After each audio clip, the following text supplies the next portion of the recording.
And joining us now on our Book Talk segment, great to welcome, man, who's written a really interesting book about an underreported situation that happened during World War II. It's called The Mathews Men, 7 Brothers and the War Against Hitler's U-Boats. We're joined today by William Geroux, who wrote all about it, and he joined us by telephone today. William, good to talk with you. How are you? I'm fine. Thanks for having me. I have to say, I'm glad I had an opportunity to have the book, because I never heard of this story before. This took place, obviously, during World War II, but merchant Marines helped out quite a bit, I guess, in your part of the country, right, in the Virginia area. Yeah, I mean, they helped out from, all over the place. Virginia, I think Mathews is, it's a place where they were concentrated, but it's just one of a number of communities that where merchant mariners came and went to sea during the war.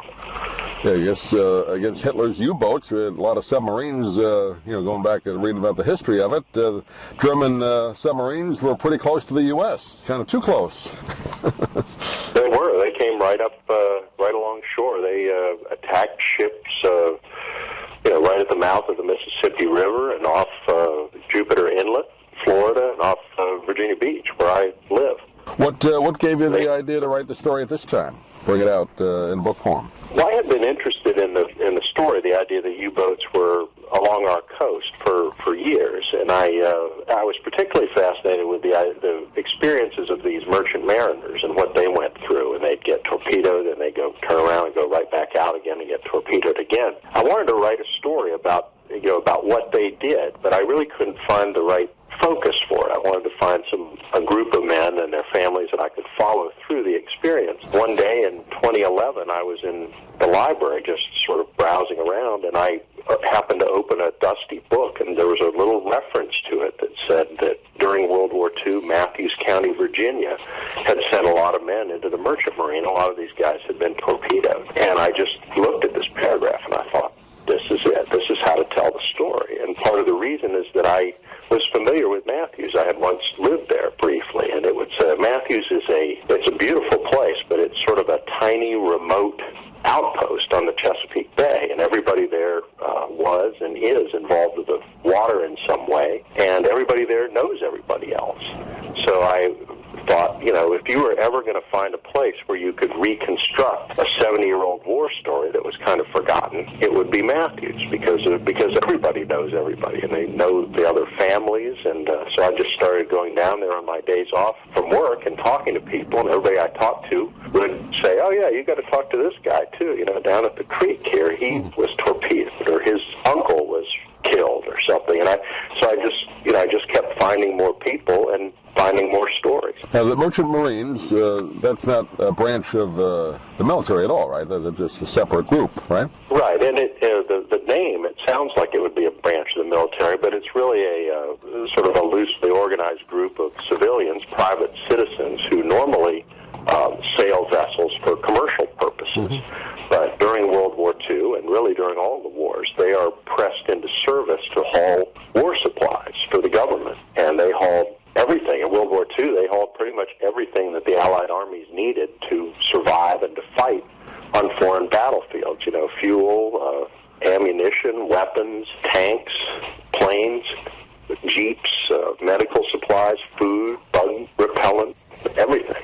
And they were the supply line. And your book tells the story of, these are actually part of the Hodges family, right? 7 different sons joined the Merchant Marines and were part of this story. Right, and the Hodges were unique in Mathews, but they were really one of a number of Mathews families. Mathews, a seafaring community, and a lot of families in Mathews had more than one family member at sea. The Hodges had 7 brothers and their father, who was a captain of a seagoing tugboat, and some of the Mathews sons' children also went to sea. And not all of the Hodges brothers came back, and some of the ones that did endured some pretty serious attacks. So the whole family saga is really central to the book. Almost like the Saving Private Ryan story, right? I mean, three different, I believe, brothers in that were in the war, and they've had one out. Yeah, similar. Yeah. Now, did you get a chance to talk to any of the surviving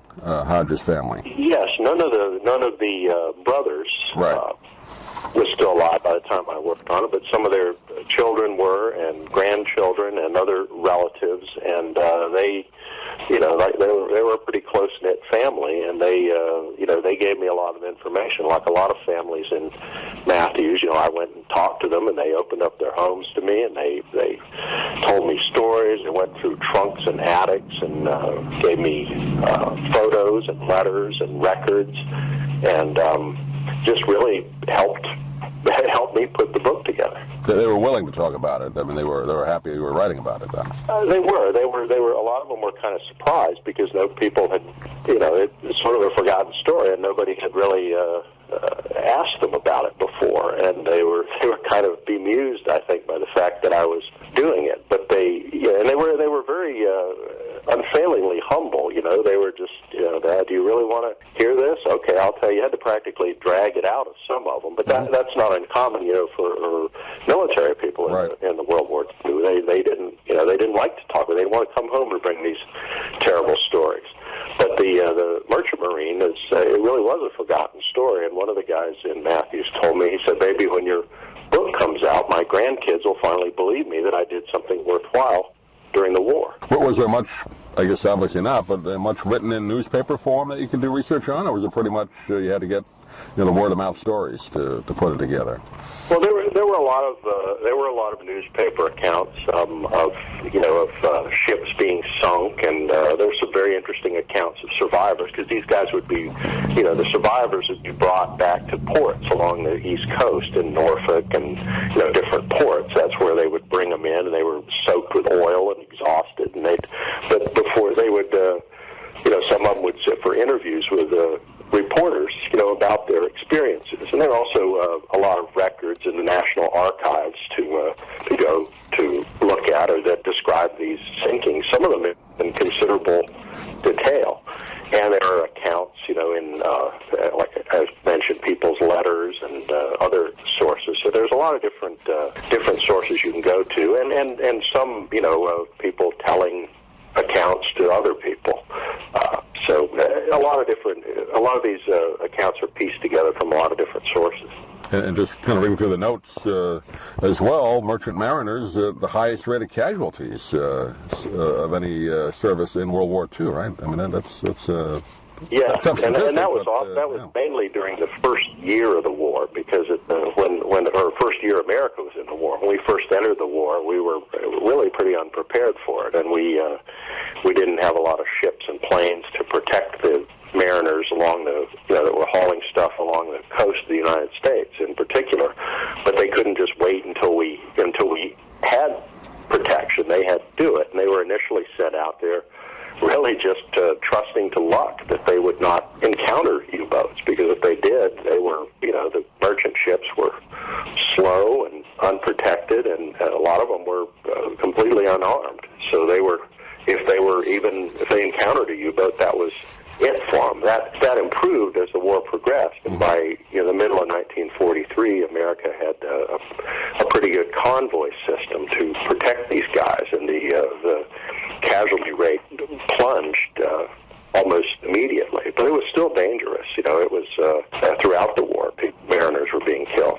There was some legislation, at least introduced, right, to get some of these families some money, because they really weren't part of the armed services, right, that they would have qualified for if they were in the Army or the Navy, right? That's true, and there's been legislation that has been kind of around for years, and there's some now before Congress, but it never really seems to go anywhere, and I'm not sure what its prospects are now. And there's some resistance to doing this, and you know, it's hard to know what will happen. I certainly would like to see it. You know, a lot of these guys are, you know, they're in their late 80s and 90s, so they're not going to go out, and if somebody gave them some money, they're not going to go out and buy Ferraris or get scammed on the internet. You know, they might fix the roof, or, you know, start a college fund for their grandchildren or something. But that's you know, that's it. And most of the guys that I talk to are not, you know, I think they kind of gave up long ago, waiting for the government to come back and say,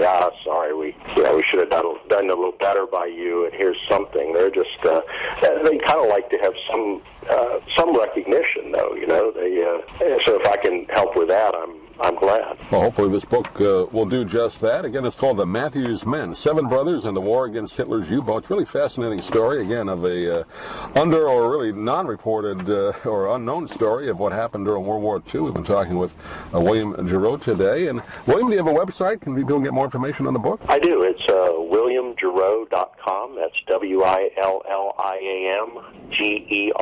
WilliamGeroux, my name.com, and has a lot of information there about the book and some about me and about the book tour and some other things. I see you have quite a tour. You're going to be going all around the area, D.C., Virginia, right, New Orleans, Nashville. So you got a lot of trips coming up. Yes, I do.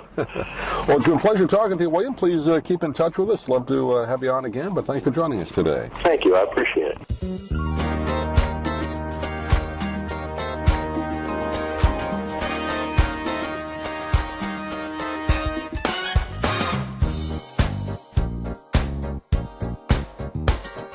30 years ago, I formed Remote Area Medical to help people overseas. But then we found generations of families in America isolated by poverty from the health care they need. Together, we can take dental, vision, and medical help to 1 million adults and their kids, right here at home in the United States of America. If you'd like to order the book we're talking about, please go to DougMilesMedia.com and enter the author's name in the Amazon search box. Thank you for listening. Please come back soon for more conversations here at DougMilesMedia.com. This has been a presentation of Doug Miles Media, all rights reserved. You can listen to or download previous programs at iTunes, Stitcher.com, or Doug Miles.